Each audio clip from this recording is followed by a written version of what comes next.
Okay. You're saying they're brainwashing. Okay, you're saying these people that are experts in brainwashing is using the Department of Education to brainwash our children. Yes.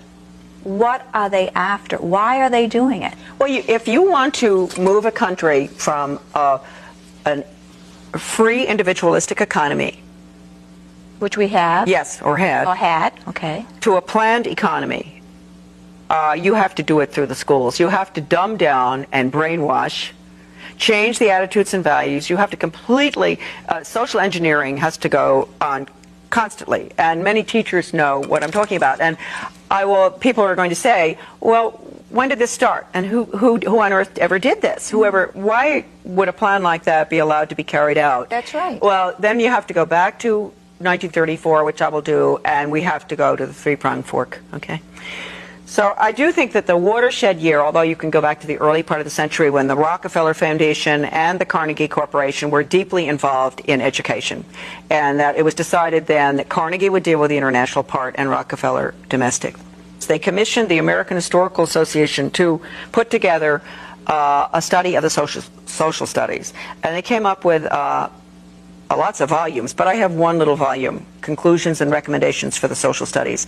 And basically that little one is an original book. I wish I'd brought it with me. Too bad. But I don't even dare let it out of the house. It's so important. It called for changing the United States through the schools from a free individualistic economy to a socialist, collectivized, planned economy in the New World Order. It says that in the book? Yes.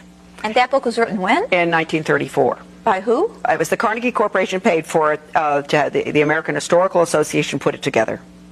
And can people get that book in the library? No. No, they can't.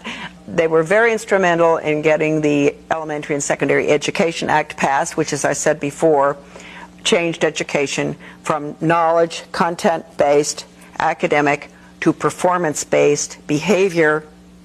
And from that time on, because that was necessary for what we're looking at now with school to work agenda is the planned economy is performance-based. So they're training workers. They're training not thinkers, not leaders. Exactly. At that time, you had a general, Buck Chisholm, a Canadian general psychiatrist, who was a very close friend of Alger Hiss's. And he gave a speech in 1945 to the World Health Organization, which basically recommended getting rid of the conscience. Wow. Yes. And he said we would do it through the schools. We would retrain the teachers to be little psychiatrists. He said it is an international system they're looking at. They're going to change the behavior of the children. They're going to change the teachers' training. They're going to do everything. He told them everything. And they didn't believe him? No, they just, well, you know what goes on.